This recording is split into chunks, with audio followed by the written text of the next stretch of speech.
So before anybody gets in my comment section and says something stupid, because I know they probably will, yes, I'm aware of a video that I made in the past on this very subject. Yes, I'm aware of what I said, and yes, I still stand by it.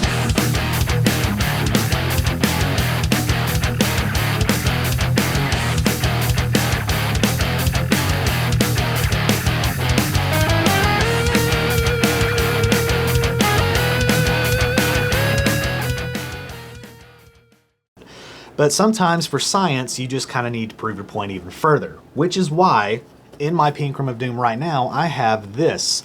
This is a Chibson, otherwise known as not a real Gibson, Les Paul Greeny copy that I got from Temu for the whopping sum of $200, $220 really, after tax. It's free shipping because it's shipped from one in the US, but that's besides the point. So I wanted to talk about why, again, why you would get one of these over, say, an Epiphone, or why you wouldn't just get the Gibson. Here's where maybe I'm going to get a little bit divisive here, because I know some people can't afford the Gibson, and that's okay. That is totally fine. I get it. They're expensive. I get that Epiphone has gotten really expensive. I also get that maybe neither Gibson nor Epiphone offer what you're looking for. And maybe you just really, really, really want to look cool to your friends or your people in your basement whenever you play your live show every other month, or whatever the case is. And that's fine. Do what you want. It's your money. Spend your money how you want to. But I just want to add to the wide variety of videos that are out there warning you about what you can expect to get from buying something like this, as opposed to getting an Epiphone or something from a reputable dealer. So I just wanted you to be warned. If you do buy one of these, you're probably going to fall into some of the dangers of what this entails, which this one, I will say, not a whole lot wrong with it. I will just say that right off the bat. But I want to compare this up against my Gibson Les Paul Standard and my Epiphone Les Paul Standard, because I have both, and they're both great. So I want to throw that up against this at some point in time, and just see kind of what the big deal is, and if it really is worth getting one of these. Now, before I do that, I want to set this thing up and try to give it a fair shake, the best shot that it can up against those other two. But I know that there are going to be a myriad of problems with this. I can tell you right now, like, the frets are dull as the dickens. They need a polish. There's glue up here. The nut looks like it's pulled back this way a little bit. The tuners are knockoff cheap Grover tuners, and that's just how they are. They hold tune. I did tune this up to see if it played, and it does, and the action's not terrible, but it does need a little bit of work. I'm not sure if the pickups are microphonic, but we'll find that out in just a little bit. I can almost guarantee you that there are dime-sized, cheap-ass pots in here for the 2-volume, 2-tone that we got going down here. The finish is not nitro, despite what you may or may not hear on some other videos. It does smell like the inside of a shoe shop, or maybe like a rubber shop. So there's that. All of the checking that's on there looks like someone took a flathead screwdriver and just kind of made the check marks in the wood. So from a distance, I mean, again, it plays the part of looking cool. But anybody that knows, once you get real up close, you'll spot the differences right away, like the flathead adjustments here on the bridge. That Gibson, they don't use that. They don't use that. But let's go ahead and try to set this thing up, and we'll talk about it more as we're going through it and seeing some of the quality issues that come on buying a Temu Chibson. Let's get into it. All right, so first and foremost, I don't condone anybody buying counterfeit goods at all, because that's what this is. This is counterfeit. Don't do it. If you do it, I warned you. I told you not to do it. But anyway, so just a closer look really quick at the body and everything, kind of up close. Give some eagle-eyed viewers out there more ways than one to spot what's fake about it. So obviously the tuner's back there. This serial number is usually a dead giveaway. And yeah, so like I said, I mean, the relic stuff, whether you like it or not, on here it does look pretty good. But I just wanted to talk about some of the points on here that obviously make it fake, what to look out for, and just things that I noticed quality-wise about this particular Chibson. So obviously one of the biggest dead giveaways that a Chibson is a Chibson is with the bridge. So you can see that these do not have the Allen key adjustments or the thumb screws down here. Maybe you can see there are no thumb screws. They're just literally screws put into these little holes here. If you see that, that's typically a dead giveaway because that's what Epiphone uses.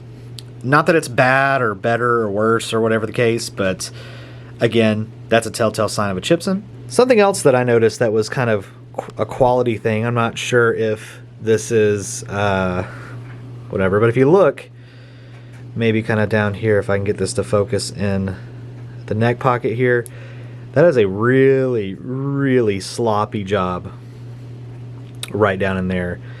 Again, I'm not sure how well the camera's picking that up, but I mean, it looks abysmal. And if we flip it over, even, yeah, look at that.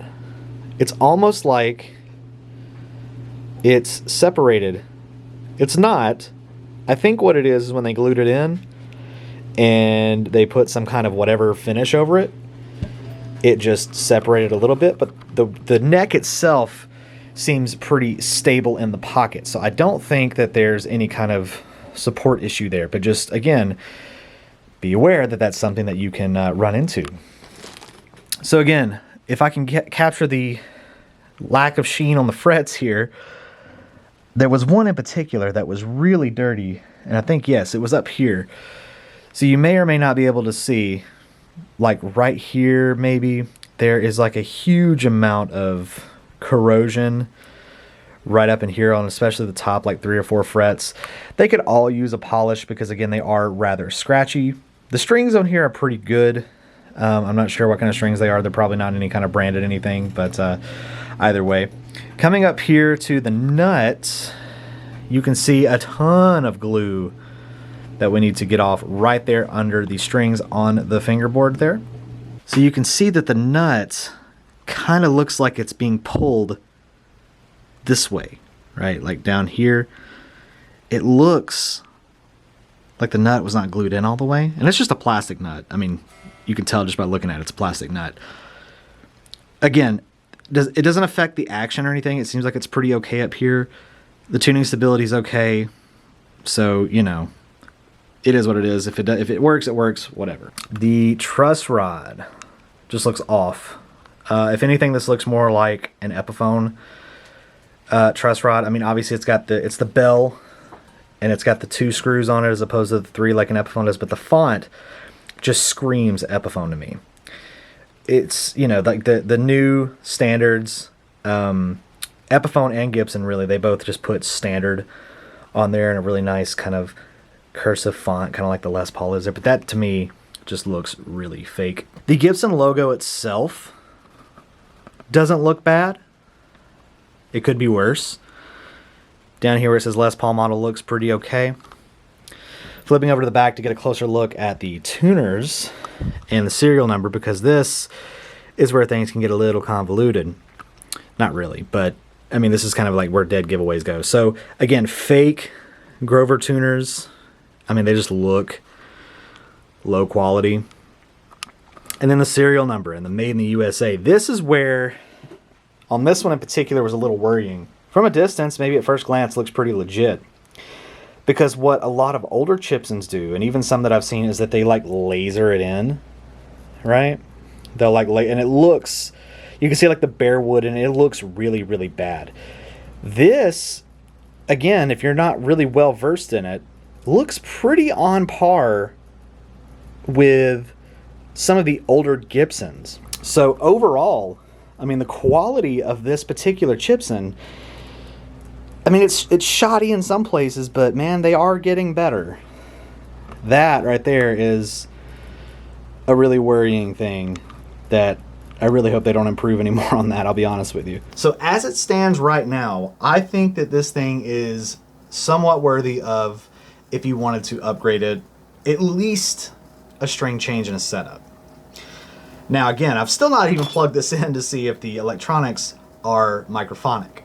Because again, I want to try to give this the best chance that I can. Not that it really deserves it, because it is a bunch of phony baloney, but, you know, why not? It's here. So while these Grover tuners are fake, They're not the worst things in the world, I guess. Like I said, I mean, I tuned it up straight out of the box, and I think I tuned it a total of twice and just kind of strummed around on it, and it was, I mean, it held tune. It was decent. So there's like the tailpiece there. You know, not branded, unbranded bridge. It just feels, like it feels okay, but I mean, you can tell it's like a cheaper bridge. And then obviously the posts and everything, they are what they are. But, you know, if it works, like I said, I don't plan on dumping a lot of money into this, and I don't plan on really, I don't know what the plan is with this, honestly, except for making this video. If I ever do part with it, I'll just say that, it will be represented as what it is, a Chibson. I am not one of those guys that bought this to say, this is a real greenie to sell to some unsuspecting sap. If you are that person, fuck you, because you're a bad person. This thing will probably live its life out in my studio as, you know, what it is, a Chibson. And if anybody, you know, happen to obtain it, they're gonna know full well that it is what it is. So the one thing I really want to get at are these frets, because they are in desperate need of attention. Yeah, so looking in the camera, you can really see like those dark spots on the frets, especially the first four. They're bad. They're really, really rough, really, really dirty. All that glue right up there by the nut. I want to get the frets polished first, just to see if they'll even polish up. So the tried and true method that I'm going to use, obviously, is just my fret guard here with a little bit of steel wool. If the 0000 doesn't do the job, then I may need to make a trip to go get some more. But we'll try it on the first fret here just to see, because it's pretty bad. Okay, yeah, so I put a little bit of elbow grease into that one, and it shined up really nice. It feels really, really smooth, much, much better than this one. So you can even see the difference probably visually right there on camera. So I'm going to do the rest of the fingerboard here and just polish up these frets, and I'll let you know how that goes at the end of that little journey. All right, so we got the frets all nice and polished up. They did come out pretty good. They're not perfect, but they did come out much, much better. They're not anywhere near as scratchy. So the next thing that we're going to do is we're going to oil up the fretboard after we get that glue off right there by the nut. I will say this though, I went ahead and hit the entire neck with my fret rocker here, and to my surprise, there were only like 2 kinda high frets, like something you would find on an Epiphone maybe. And it was right down here at this one, the 21st fret, and then I believe it was somewhere like maybe right in here. And like I said, it was very marginal, just a little bit, and I'm okay with that. I don't think every guitar necessarily, unless it's a super duper high end, I mean, even Gibsons get high frets on them, are going to have 100% flat frets without going through a plec or, you know, a fret job or something. But I'll take that on this. Absolutely 100% I will take to sort of high frets. Let's go ahead and work on that glue and see if we can get that off there. Should be relatively easy. So you saw that I was taking the razor blade and trying to get some of that off of there, but I tried to put some nail polish remover on there just to see if we could get the rest of it off, and it didn't really do too much. So let's see if maybe we can take a little bit more and just kind of dab it on there like that. Maybe hit it with the razor blade again. All right, that did a little bit more than just the Q-tip. Do a little bit more on there. And you'll notice that I'm holding the razor blade down, straight down, not at an angle, because you don't want to cut into the wood. This is just to scrape the top layer off. And you're still being relatively gentle with it. I mean, considering it's a Chibson, some people are like, who cares? Silly guitar, folks, to some degree. You know. So, I mean, yeah, I mean, it looks, you know, it is what it is. We're going to put some lemon oil on this board now, kind of see how that works. Matter of fact, let's go ahead and apply just a layer to the top here and see if that even makes any kind of difference at all. Because this is a really, really dry fingerboard. So you can see just the difference there with the lemon oil versus untreated. So I'm going to do the whole fretboard. You can already see it starting to soak in there because this fingerboard is very, very dry. And we'll see how that turns out here in just a few minutes. As much as I truly hate to admit it, I don't hate the way that that fingerboard looks after it's been oiled up a little bit. Still need to do a little bit of a wipe down on it. Still got some residue at the top. You can probably see it there, but man, that darkened up really, really nicely. It even kind of hid our job up there just a little bit. You can see some of the razor, or where the glue was, where we razored it off just a little bit, but it's fine. It's fine. Thus far, very, very impressed with it. Another thing that I kind of wanted to touch on here is the inlay work. A lot of complaints said that the inlay work had like a lot of filler in it and the inlays just did not look good. These look pretty good. They look pretty good. They're not like all off center and really, really bad. I mean, some better Gibson aficionados may notice some things that I'm not, but when you get really close in there, like, and what I mean by filler is like right around the edges where they maybe cut the holes in the fretboard too big for the inlays, they'll just put some filler in there right around the edges.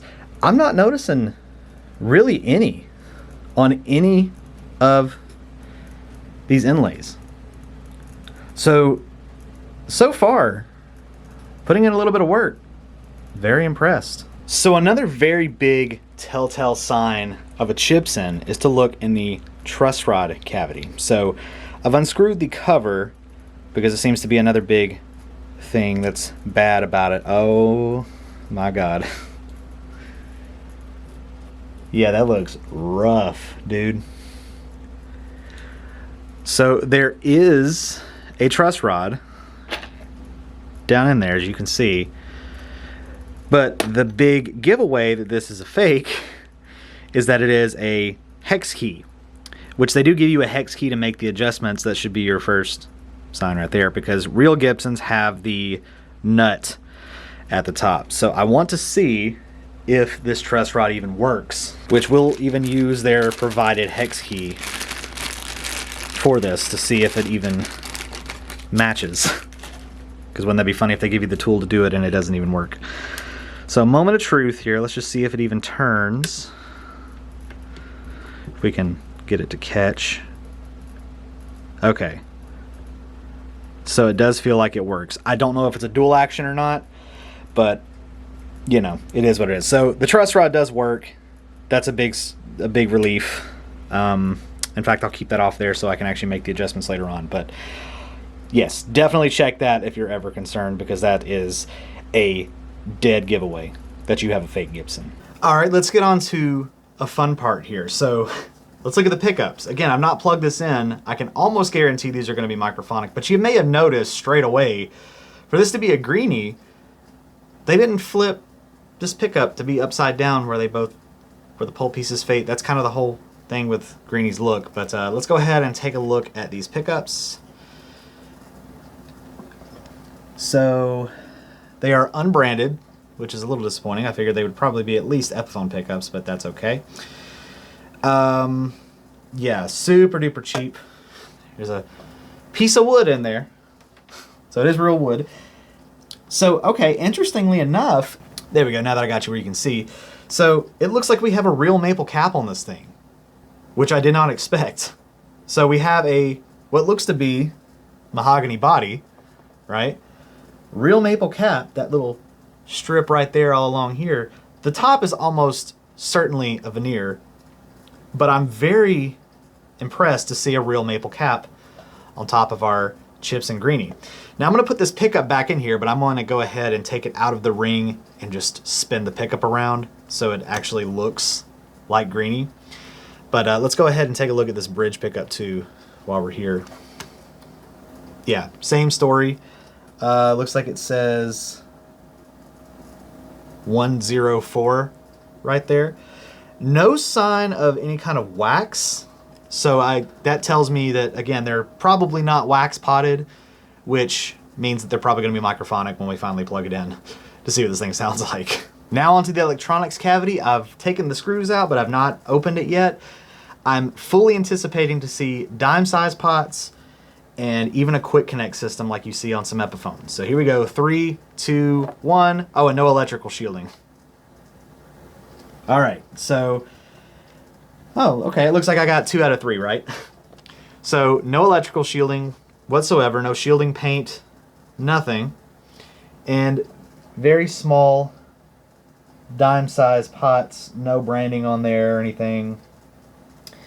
The cavity is kind of rough as far as like, I mean, the routing looks good, but the inside of it is just kind of rough, which, I mean, is fine. No one's going to see it, but yeah, no shielding on the back of the cover here.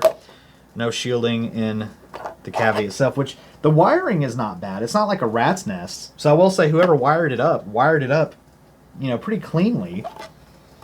So there's that. I mean, that's not bad. All right, so just a quick synopsis really quick before we throw some strings on it and set it up.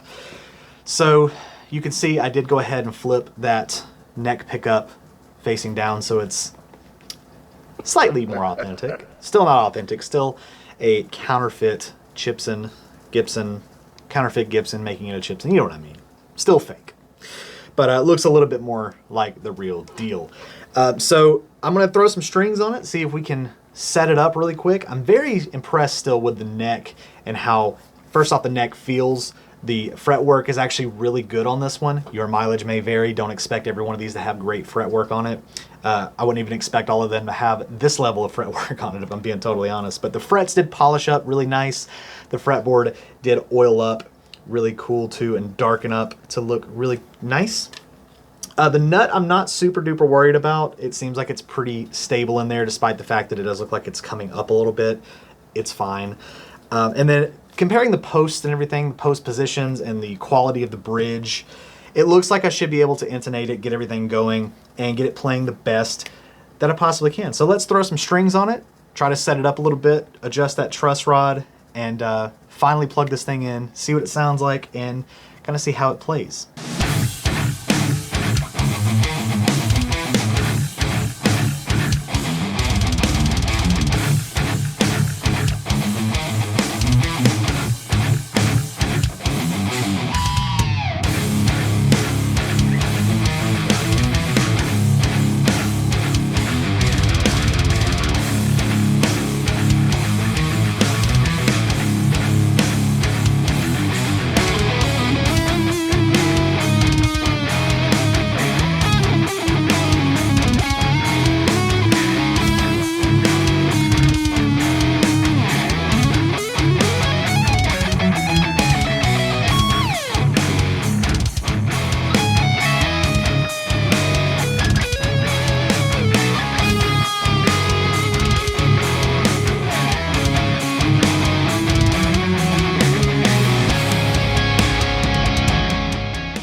All right, now let's talk true pros and cons, and then I'll put some playing clips in here too if you haven't heard them already. But true pros and cons of the Chibson Greeny after it is cleaned up, restrung, set up, and kind of almost to its best playing ability. I say almost because there are some things that I either can't do or I'm choosing not to do at this moment in time.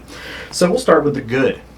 So there are actually a lot of good things about this guitar. First and foremost, despite the fact that the tuners are fake Grovers and they're really not the best, I mean, it's staying in tune.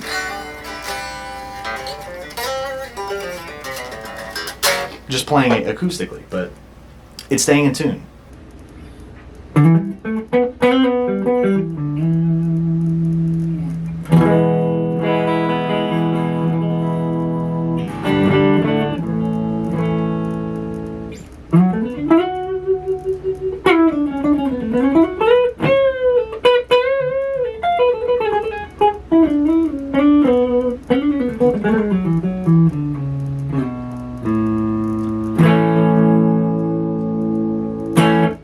The strings are still stretching a little bit. It's still maybe kind of settling in, so if it goes out of tune here and there, that's okay, I'm forgiving it.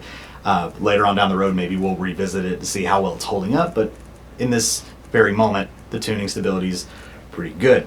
Despite the fact that the nut was a little sketchy, everything's working out okay. I mean, it's not pulling up anymore or anything like that. It doesn't look like it's gonna come flying out or anything. And it's cut reasonably well. That's a big complaint that I saw with a lot of people saying that these plastic nuts were cut horrendously.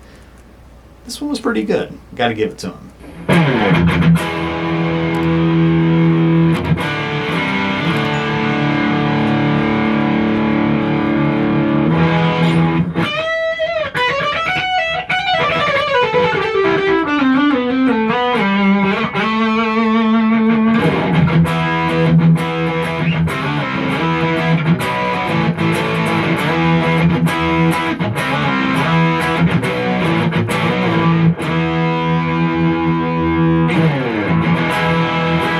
The neck on this thing feels fantastic. It's a big, fat, chunky neck, which seems to be the general consensus of these, is that they actually really feel good to play if you don't have sharp frets and all that. But the neck on this one's a nice satiny kind of finish on it. It's a big old chunky neck, which I think falls in line with the real Greeny.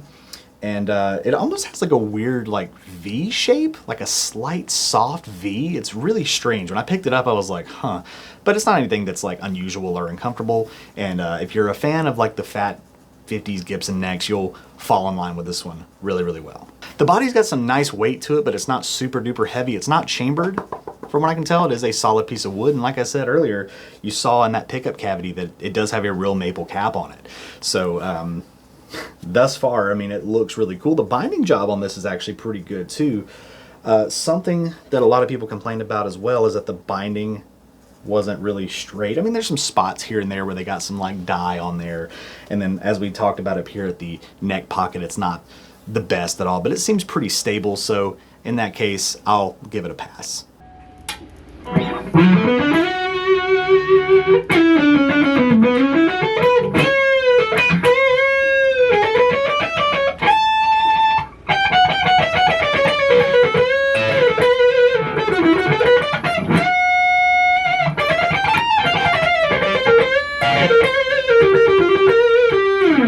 All the hardware works, all the electronics work. I mean, the switch feels really good. The pickups are not microphonic. I did plug them into my Blackstar HC5 and scream in them like that because that's what everybody does. Nothing. There's no weird squealing, no weird electronic issues, nothing. So thus far, it's pretty good. I have more pros than cons if you haven't noticed.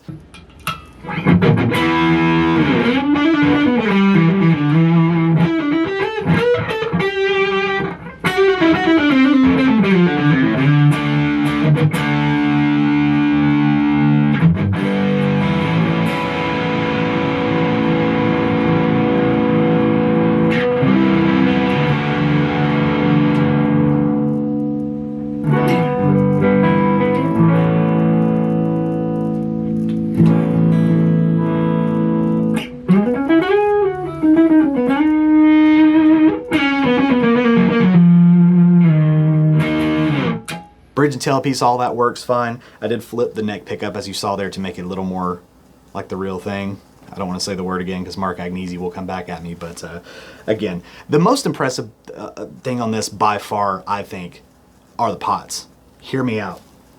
I know I said that they were the cheap dime-sized pots that we saw in there, but man, the taper on these, I mean, like really good, like definitely on par with my actual Gibson standard over there.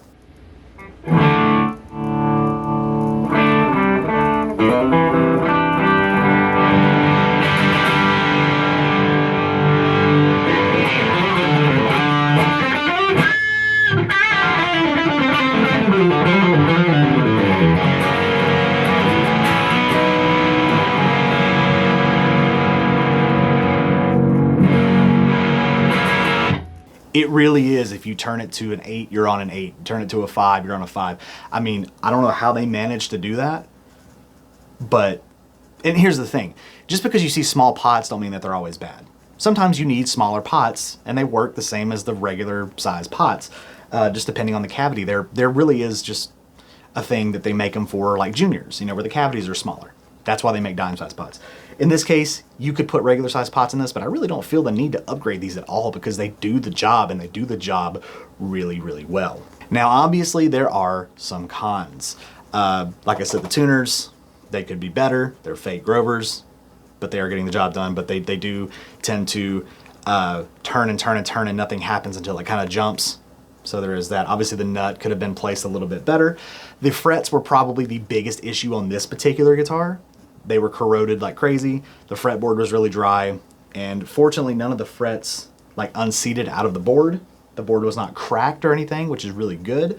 So a little bit of lemon oil and a little bit of time with some fret polish or polishing, however you decide to do it. There's multiple different ways to do it, fret erasers or whatever.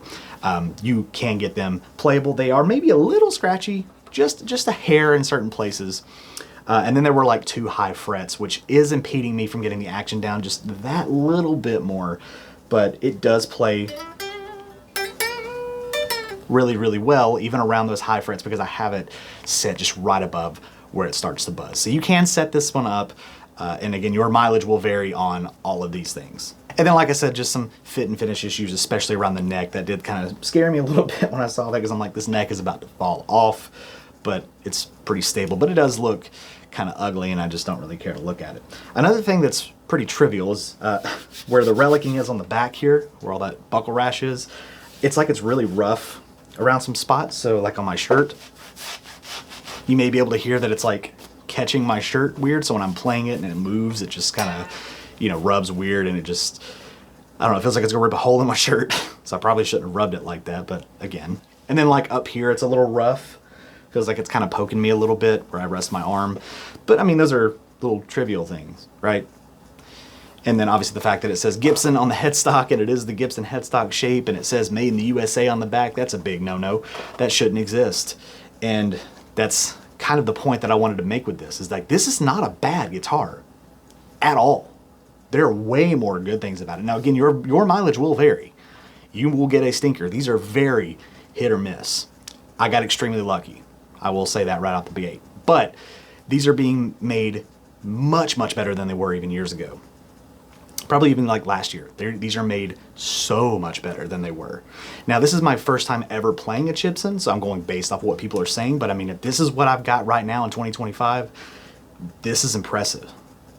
Which begs the question, why don't these builders, if they can do something like this, if they can make like a relict guitar, some of them finished in nitro. I've seen people have them finished in nitro, where there's actual checking and everything. Why don't you just not do this, put your own brand on there, and make really cool, affordable, custom guitars with relicking and nitro? If you can get a nitro guitar for like $300, which is what some of these people are getting, $300 or $400, that's insane. Why wouldn't you do that? Just make your own brand. I mean, you can make a ton of money. I get why they do it, because this sells. This look right here sells, and people want this, and that's what it is. So again, we already covered why these exist in the first place. That's just another factor of it, but that always begs the question, why would you not just make your own custom brand, especially if you can do this for the price that you're putting them out at? Because the bones are there. These are pretty good guitars. That's my question. Why wouldn't they do that? Answer me down in the comments. Tell me your experience with Chibsons. Again, this one really, really surprised me. And it's changed my mind a little bit on Chibsons, so may or may not continue to explore this topic in the near future. Make sure you're subscribed, stick around. Again, let me know your thoughts and stuff in the comment section down there. And yeah, I hope you guys enjoyed it. I'll catch you guys in the next video.